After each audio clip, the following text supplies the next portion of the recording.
Fala galera, de novo aqui o professor Isaac com vocês. A gente vai falar agora do período neolítico. A gente falou do período paleolítico e agora a gente vai falar do período neolítico, que é o período posterior. Alguns estudiosos vão dizer do período mesolítico, mas nós vamos seguir a nossa modulação aí, já falando do neolítico, ok? E a gente começa, né, já mostrando algumas imagens. Eu acho que essa projeção, essa aula hoje a gente vai usar mais imagens, né? Então, como eu disse para vocês, a gente pegando um gancho lá no final daquele vídeo sobre o Paleolítico, o final do Paleolítico é exatamente o momento mais duro, né? Um momento mais complicado para alguns grupos humanos, e eles vão se fixar moradia em determinadas regiões. Eles vão começar a fazer a domesticação da fauna, né, das plantas, e aí a produção de grãos, principalmente, e também a questão da domesticação dos animais. Olha aí, ó, porcos, ovelhas, né? E aí, obviamente, eles vão criar as primeiras aldeias. É mais ou menos essa ideia aí que a gente quer passar aí para vocês. Como eu tinha dito já em algumas vezes, né, lá no vídeo sobre o Paleolítico, exatamente essa fixação num lugar e essa domesticação da fauna e da flora, ou seja, esse controle maior sobre as fontes de alimento, possibilitaram de alguma maneira com que os seres humanos tivessem aí, né, mais tempo disponível para fazer outras coisas. E aí a gente começa a ter, né, vários outros produtos, principalmente aí os arqueólogos começam a descobrir uma infinidade de objetos que passam a ser produzidos pelos seres humanos. Não quer dizer, tá, galera, que no Paleolítico isso não acontecia. Acontecia, mas de maneira substancialmente menor do que na época do Neolítico. No Neolítico a gente vai encontrar roupas, vestimentas, joias, uma série de coisas, cestos, cerâmicas muito mais elaboradas, tijolos, construções muito maiores e tudo mais. Isso tem a ver exatamente com esse controle sobre as fontes de alimento, beleza? Então isso é bem importante. Aqui está mostrando a produção aqui de joias, né? Parece que são colares, e aqui os cestos que eram feitos com fibras vegetais, tá? Essa imagem também é bem legal, ela mostra algumas coisas interessantes, né? A questão aqui, por exemplo, a gente pode pegar várias coisas, né? Então, ó, criação de animais, né? A questão, na verdade, aquela imagem anterior era um recorte dessa imagem, ó, se vocês perceberem, né? A questão dos cestos, né? Aqui tem outras coisas aqui da comida, da casa, né? A construção de moradias, aqui um animal, né, sendo domesticado também, madeira, as pessoas plantando, colhendo, ainda a questão da caça, da pesca, a questão dos grãos sendo moídos. Isso aqui é um moinho, tá, gente? Depois a gente vai ver isso aqui com mais calma. E aqui a silagem, onde os grãos eram guardados, né? Faziam potes maiores de cerâmica e colocavam, né, essa cerâmica guardada ali no pote. O grão durava mais tempo, tá? Aqui essa imagem mostra também outros elementos importantes, como a questão da moagem de novo, né? Você esmagava os grãos, por exemplo, o trigo, né? Você esmagava o grão exatamente para você poder fazer aí a questão da farinha. E com essa farinha você misturava com água e fazia pão, né? A questão também, ó, criação, a domesticação das ovelhas, né? A questão da lã, né? E aí você podia pegar aquela fibra animal e produzir tecido, e aí você podia fazer roupa, né? A questão da cerâmica, a cerâmica tem uma relação com a questão da farinha, exatamente para você poder guardar aquilo ali no ambiente seco e você manter esse grão por muito mais tempo, tá? Então, são vários elementos que vão surgir na vida dessas pessoas, né? De novo, ó, a questão da colheita, o trigo, né? A questão da domesticação dos animais. Isso é o Neolítico, isso é a revolução neolítica, né? A revolução aí agrária, tá? De novo, eu vou passando essas imagens um pouquinho mais rápido, depois quem quiser pode parar para poder olhar com calma, tá? A questão da produção da cerâmica, eu tinha explicado isso aqui para vocês em sala, e é bem legal porque a questão dos fornos, né? Isso aqui é uma espécie de uma fogueira, é como se fosse um primeiro forno, um forno pré-histórico, assim, né? É como se você fizesse um buraco no chão e fizesse uma fogueira lá e você colocava os potes de cerâmica lá dentro para que você pudesse fazer com que eles cozinhassem ali dentro, né? Eles assassem, e aí a cerâmica vai, o barro, né, com argila e com fibras e tudo mais, ele vai se transformar na cerâmica e ele vai ficar muito resistente, assim como uma telha, um tijolo, é algo bem resistente mesmo, assim, se a gente for pensar, né? Aqui tem um moinho de madeira, tá? Mostrando lá eles tirando, ó, os potes de cerâmica dentro dos fornos, casas, né, animais, uma cena neolítica, beleza, galera? Aqui também, de novo, uma cena neolítica, um monte de imagem, né? Essa aula sobre o neolítico ela é mais tranquila, não é tão complicada a gente entender, tá? E agora a gente vai para alguns textinhos aqui para poder auxiliar a gente, tá? Então, veja bem, tá, gente? Essa mudança, né, a revolução neolítica, ela tá ligada aí a uma grande mudança, né, a drásticas transformações ambientais e no clima, tá? E ela está ligada também à questão do sucesso, né, da nossa espécie, do Homo sapiens, no planeta. Hoje, né, nós somos, quando eu fiz esse slide aqui, a gente era quase 7 bilhões, hoje a gente já é mais do que 7 bilhões, né, e ocupamos aí todos os continentes e vivemos de formas variadas. Contudo, tá, gente, isso é um fato. Ainda hoje, a nossa base de sobrevivência é a Revolução Neolítica. Nós somos grandes criadores de animais e grandes criadores de plantas. E nós aprendemos, né, a controlar as nossas fontes de alimento. Isso é um grande passo, tá, para a gente viver do jeito que a gente vive hoje. Tá? Então, basicamente, a Revolução Neolítica é isso, ó. Sedentarização, que significa você não é mais nômade, você tem moradia fixa. Pastoreio, né, você criar animais para você consumi-los, né, você matar eles e consumir a carne deles, ou também você usar o pelo para fazer tecido, o couro para fazer outra coisa, os ossos, né? Você também pode usar ele para outras funções como o cachorro, o gato, né? E às vezes para alguns grupos, por exemplo, o falcão para caça e o boi para tração, né, para carregar peso. Tudo isso aí tem a ver com a questão do pastoreio, beleza? E a agricultura, o plantio de determinadas plantas para que pudesse aí colher esses alimentos e tudo mais. Isso aí a gente chama, né, esse nome mais complicado aqui, domesticação da fauna, né, que são os animais, e da flora. Isaac, são todos os animais são domesticados? Não, tá, gente? Nem todos os animais são domesticados. Alguns animais que têm hábitos sociais mais tranquilos, eles podem ser domesticados. Mas não é impossível, né, que a pessoa tenha ali um convívio com o animal selvagem, um convívio mais tranquilo, se a pessoa conhece o animal, os seus hábitos e tudo mais. Mas não é um negócio muito comum a pessoa, por exemplo, ter uma onça pintada dentro de casa como animal de estimação, tá, gente? Até pode existir, né? Mas vá lá, né? Eu não queria, né? Se alguém quiser aí, depois vocês comentam.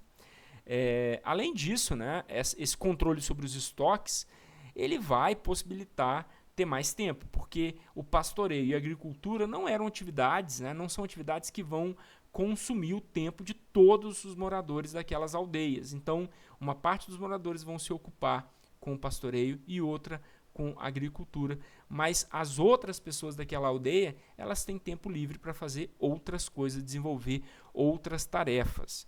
E aí a gente começa a falar de coisas mais importantes aí, né, sobre essa questão aí. Aqui, nessa lâmina aqui, ela está falando sobre a questão da glaciação e tudo mais. Como eu já falei bastante disso na outra projeção, na outra aula, na aula sobre o Paleolítico, se você não viu, você assiste, eu vou deixar aqui o card no final desse vídeo, aí você assiste lá. Eu não vou falar dessa lâmina não, quem quiser ler, pausa o vídeo e lê, beleza? Essa foi a última lâmina da outra lâmina. Estranho, né? Essa foi o último slide da outra aula, tá, gente? E está mostrando, né, onde aconteceu a questão da Revolução Neolítica, as principais regiões, domesticação de fauna e flora, ou seja, criação de animais e de plantas, tá? Mesma coisa, vocês pausam para vocês lerem aí de novo. É basicamente o mesmo, né, a mesma informação, só que aqui está mais detalhado, falando ali das regiões e tudo mais, tá? Aqui de novo, né, eu nem sei porque que eu pus tanto assim, desculpem, me perdoem, tá? Mas está falando aqui, eu acho que as informações se complementam, né? Depois no futuro eu vou juntar esse negócio. Beleza, né? E aí a gente falou, né, que aí voltando àquela discussão que eu estava fazendo com vocês, a gente falou aí que esse tempo ele vai possibilitar, então, que essas primeiras aldeias, né, elas se transformem em primeiras cidades, tá? Geralmente essas aldeias, essas cidades, elas eram construídas próximas de rios, né? A gente sabe que a água, né, ela é um elemento extremamente importante para a nossa vida. Nós, seres humanos, e os animais, as plantas também, não conseguem sobreviver em locais onde a gente não tem água, né? Então, a água ela é vital para a nossa sobrevivência e nós precisamos da água o tempo todo. Isso não era diferente na pré-história, isso não é diferente na época do Neolítico. Então, para você fazer agricultura, você precisava de água, você tinha que regar as plantas. Para você criar animais, você precisava de água. Para o ser humano viver, né, para fazer cerâmica, para beber água, ele precisava de fonte de água o tempo todo. Então, geralmente, as aldeias e as primeiras cidades estão localizadas ao lado dos rios, né? Geralmente, grandes rios. Se a gente voltar aqui, galera, ó, vou fazer isso com vocês aqui. Se a gente voltar aqui, ó, a gente tem, né? Eu vou pegar só alguns exemplos aqui. Essa região, Rio Nilo. Essa região, Rio Tigre e Eufrates. Essa região, Rio Amarelo. Né? Se a gente for pegando aqui os lugares onde isso foi acontecendo, a gente vai ver que as grandes fontes de água, elas têm um papel importantíssimo ali. Né? A gente sabe disso. Tá? Então, a água é elemento essencial. O homem precisa de água o tempo todo. Então, as aldeias e as cidades, elas quase sempre estão próximas aos rios. Isso até hoje, tá, gente? Poucas cidades são construídas muito longe aí de rios. Nós precisamos de água de maneira geral. Impossível a gente viver sem água, tá? Beleza. Além disso, né, a Revolução Neolítica possibilitou o controle humano sobre o alimento, então não precisávamos mais ficar caçando alimentos, a gente tinha um controle sobre isso, e isso era um certo controle sobre a natureza. Além disso, a cerâmica possibilitava o armazenamento de alimentos, ou seja, você não só produzia para você, mas você produzia para anos seguintes, para possíveis crises do futuro, e até mesmo você produzia o que a gente vai chamar de excedente. Então, o que começa a acontecer no Neolítico? Começa a sobrar comida. E aí essas sociedades, essas comunidades, essas cidades aí neolíticas, elas começam a fazer trocas. Às vezes você trocava uma porção de grão por uma outra coisa que outra comunidade tinha ali, tá? E mesmo as trocas internas, começa a aparecer o comércio, tá, gente? Essa liberação, então, do tempo da caça e da coleta, né, e esse excedente da produção de alimentos, né, ele vai possibilitar a possibilidade de associações criativas e cooperativas. O que você está falando, Isaac? Que negócio doido aí, né? Confuso. Gente, é o momento que vão surgir as novas profissões e fazeres, né? Então, o que vai acontecer? Aquela sociedade que era mais simplista, que tudo estava ligado à sobrevivência, né, no Paleolítico, e que as pessoas faziam as coisas só para sobreviver, ela vai mudar. Ela vai se tornar uma sociedade que agora ela podia fazer coisas a mais. Né? Então, a gente vai falar um pouquinho disso. A gente está falando aqui, ó, da divisão social do trabalho. Né? E a complexificação dessas sociedades. Elas se tornam mais complexas. Vamos entender o que seria isso, né? Gente, isso aqui eu não vou parar para poder falar, não. Eu vou deixar vocês pausarem e lerem aí quem quiser, tá? E eu vou usar isso aqui, ó. Basicamente, tá, gente? Como havia essa economia de produção? Você tem a sedentarização, você tem a produção agrícola e você tem o acúmulo de excedentes. Excedente é o que sobra, tá, gente? Isso possibilita, ó, crescimento da população, tá? Então a população vai se tornar maior. Tá? As aldeias vão se tornar cidades, elas vão se tornar cada vez mais populosas e vão criar aí novas técnicas, né, novas atividades artesanais.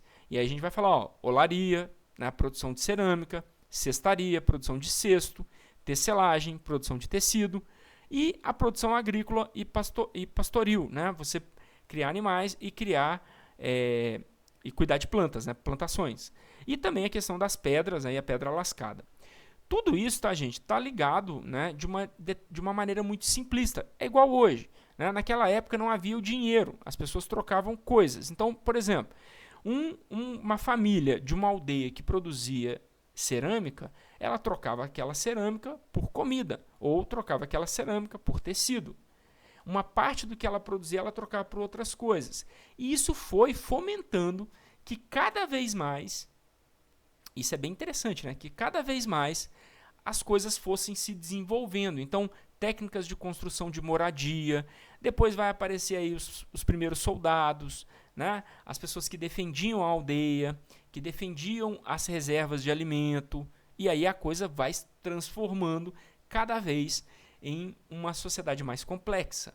Além disso, tá, gente, é muito importante a gente falar disso, também foi a época que começou a aparecer, sobrar tempo, né? Tempo para o aprofundamento das questões religiosas. Então vão surgir os primeiros cultos agrários, né? Principalmente cultos ligados aí à fertilidade, né?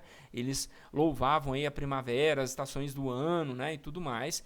E a arte, ela está muito ligada à religião. Você tem uma arte que acompanha a religião. Você tem também arte, né? Só arte. Não é igual hoje, tá, gente? Não tinha museu, né? Galeria de arte, mas as pessoas pintavam, faziam as coisas e quase sempre estava ligado à religião. E os monumentos megalíticos, que são grandes monumentos de pedra, beleza? Então isso tudo vai aparecer devido ao tempo que a agricultura e o pastoreio possibilitou, tá? Isso aqui é um mapinha conceitual que está mostrando tudo que vai acontecer, né? Economia de produção, estoques seguros de alimento.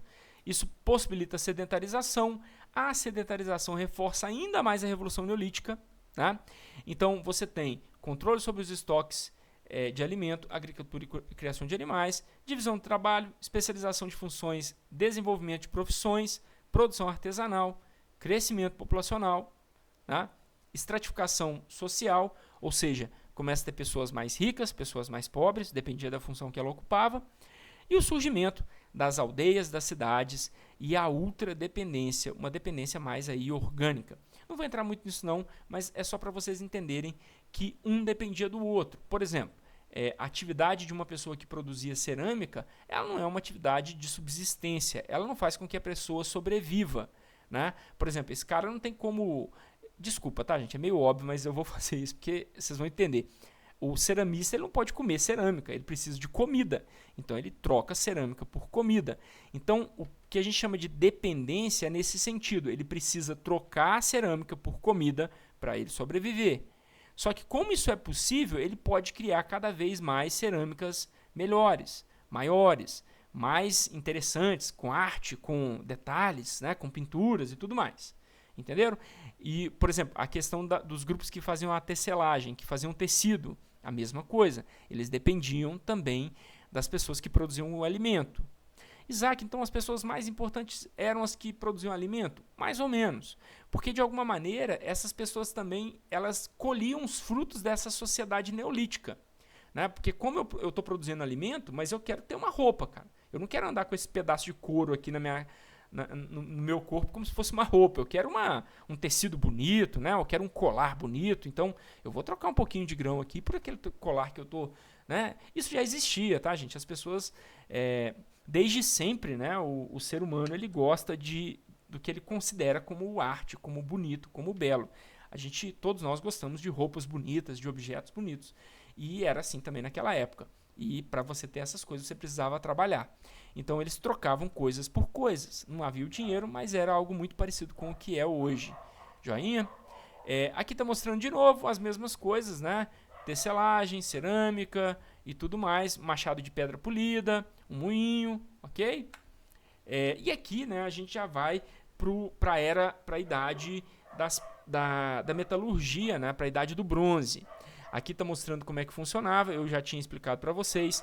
Uma pedra aqui, né, o minério, que é usado para a produção do bronze, né, não só o minério, não é só isso, tem também a mistura, né, lá. E aí eles faziam, né, uma espécie de uma forma, e ali eles derretiam, levavam para o forno lá, para a fogueira, derretia aquele minério, e aí iam fazendo objetos de metal. Eram muito mais resistentes do que os objetos de pedra polida, não quebravam tão facilmente, e o fio, né, o corte desses objetos era muito melhor. Era muito maior, muito melhor, né, uma ferramenta dessa. E aqui está mostrando, ó, anzóis, agulhas, né, ponta de lança, de flecha, enfim, tudo mais.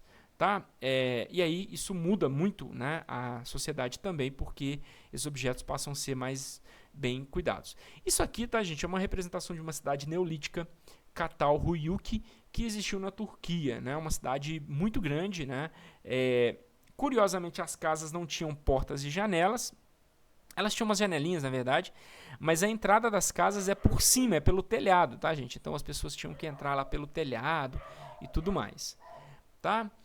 De novo, um mapinha conceitual, eu já falei disso aqui, né, de alguma maneira.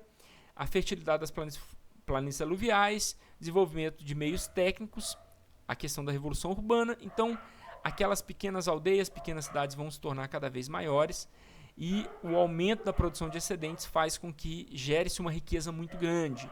E aí as trocas deixam de acontecer apenas dentro da cidade e passam a acontecer entre cidades, né? E aí sim vai ter uma estratificação social ainda maior, né? Uma especialização ainda maior para a construção aí de casas, de muralhas e tudo mais. E aí você começa a aparecer em larga escala, galera. Isso aqui vai gerar, né, principalmente as grandes planícies aluviais que estão aí, Rio Tigre e Eufrates, Rio Nilo, elas vão levar aí a um amplo, né, crescimento da população e basicamente a uma riqueza incomensurável para aquela época, né? E vão surgir aí os primeiros grandes centros aí, as primeiras grandes cidades e tudo mais. E aí a gente começa a formação aí. Essa parte aqui a gente já está pulando da pré-história para a antiguidade. Começa a aparecer os grupos dirigentes, o templo, que eram os grupos religiosos, e os palácios, que eram os reis, às vezes as pessoas mais sábias e às vezes também as pessoas mais poderosas, mais violentas, né, que detinham aí a questão da violência, os soldados, o exército daquela época. E aqui a gente tem também, de um outro lado, o aparecimento dos escribas, que era a escrita, e também do cálculo, da matemática, ligado tanto à questão das oficinas, né, dos ofícios, das profissões, quanto também à questão do mercado. Essas coisas se correlacionam. Ou seja, a escrita ela tem uma relação com a questão do mercado e também com a questão das profissões, assim como também o cálculo, e isso tudo junto aí. E aí vão surgir as primeiras cidades pré-históricas, as grandes cidades pré-históricas, e nós já estamos quase a um passo para a questão da antiguidade. Vão surgir os centros do poder político e religioso, o polo da vida econômica. O que isso significa, tá, gente? Basicamente, nós estamos falando de sociedades que têm o poder baseado nas questões dos políticos, que eram os mais sábios, ou também a questão, os mais fortes, né, os principais líderes militares, e também a questão da religiosidade, dos templos religiosos. E esses caras vão controlar aí a vida econômica, a vida social de toda aquela sociedade, de toda aquela região. Só para fechar, né, as primeiras cidades vão aparecer nessas regiões, né, Egito, Mesopotâmia. Nossa próxima matéria é sobre Mesopotâmia. Egito, Mesopotâmia, Índia, né, aqui a planície aqui do rio Indo. Aqui também, né, a região da China, onde a gente tem aqui, ó, o Rio Azul e o Rio Amarelo, tá? E onde vão aparecer as primeiras cidades neolíticas. E depois, tá, galera? Ó, mudando aqui, só para vocês entenderem, essa aqui tá de bobeira aqui, né? Essas regiões aqui, acompanha aqui, né? Neolítico, as regiões onde você teve a Revolução Neolítica, né? Beleza? Porque naquele mapinha tá mostrando só isso aqui, ó, tá? Região de China, Índia, né? Aqui o Rio Indo, Oriente Próximo, Europa, aqui acrescenta a África e acrescenta a América. Então, aqui no Neolítico, final da pré-história, quando a gente começa a estudar a Antiguidade, povos mesoamericanos, toltecas e olmecas, povos banto, Reino do Congo, né, na África, povos mesopotâmicos, egípcios, minoicos, e aqui os reinos indianos e reinos chineses. E aí a gente já está no período da Antiguidade. Beleza? Galera, é isso que eu tinha para falar com vocês hoje, e aí a gente termina essa matéria aí de pré-história, né? né, o Neolítico, fechamos aí mais esse conteúdo. Falou, tchau, tchau, grande abraço, até mais, fiquem bem, falou!